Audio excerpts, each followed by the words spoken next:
മലയാളത്തിന്റെ മണിമുത്ത് കലാഭവൻ മണിയോട് എന്തിനാണ് ഈ അവഗണന? കലാഭവൻ മണിയുടെ സ്മാരകത്തിനായി 3 ബജറ്റുകളിലായി 3 കോടി രൂപ വകയിരുത്തിയിട്ടും സ്മാരകം പ്രഖ്യാപനത്തിൽ ഒതുങ്ങുന്നതിൽ പ്രതിഷേധിച്ച് മണിയുടെ കുടുംബം ഇടതുപക്ഷ സർക്കാരിൽ നിന്നും ഇത്തരത്തിലൊരു അവഗണന പ്രതീക്ഷിച്ചില്ലെന്ന് സഹോദരൻ RLV രാമകൃഷ്ണൻ പറഞ്ഞു.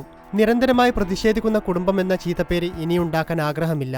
സ്മാരകത്തിനായി പ്രതിഷേധ സമരം വീണ്ടും നടത്തും. ചലച്ചിത്രമേളകളിലും കലാഭവൻ മണിയെയും മണിയുടെ സിനിമകളെയും അവഗണിക്കുന്നുണ്ട്. അദ്ദേഹം മരിച്ചിട്ട് വരുന്ന മാർച്ച് മാസം 8 വർഷമാവുകയാണ്. എന്നിട്ടും സർക്കാർ ബജറ്റിൽ പ്രഖ്യാപിച്ചത് നടപ്പിലാക്കാത്തതിൽ ആശങ്കയുണ്ടെന്നും രാമകൃഷ്ണൻ പ്രതികരിച്ചു. 2017 ബജറ്റിൽ മണിയുടെ സ്മാരകത്തിനായി 50 ലക്ഷം രൂപ വകയിരുത്തിയിരുന്നു. പിന്നീട് ഇത് വിപുലീകരിച്ച് 3 കോടിയോടടുപ്പിച്ച് മന്ത്രി സജി ചെറിയാൻ സാംസ്കാരിക വകുപ്പ് മന്ത്രിയായിരിക്കെ ബജറ്റിൽ വകയിരുത്തി.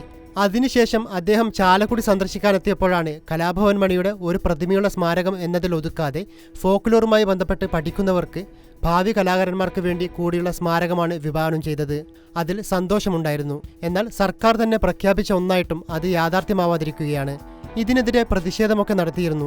അത് ശ്രദ്ധ നേടിയതിനെ തുടർന്ന് ഫോക്ലോർ അക്കാദമി തന്നെ ഡിസംബറിൽ തറക്കല്ലിടുമെന്ന് പ്രഖ്യാപിച്ചു. എന്നാൽ അക്കാദമിയുടെ ഇടപെടലുകളൊന്നും നല്ല രീതിയിൽ പോകുന്നില്ല. കേരളത്തിന്റെ ഒരു പൊതുസ്വത്താണ് കലാഭവൻ മണി. ചേട്ടൻ പോയപ്പോഴുണ്ടായിരുന്ന എല്ലാവരുടെയും വികാരം നമ്മൾ കണ്ടതാണ്. ആ വികാരം ഞങ്ങൾ വിശ്വസിക്കുന്ന ഈ പാർട്ടിയിലും ഉണ്ടാകുമെന്നാണ് പ്രതീക്ഷ.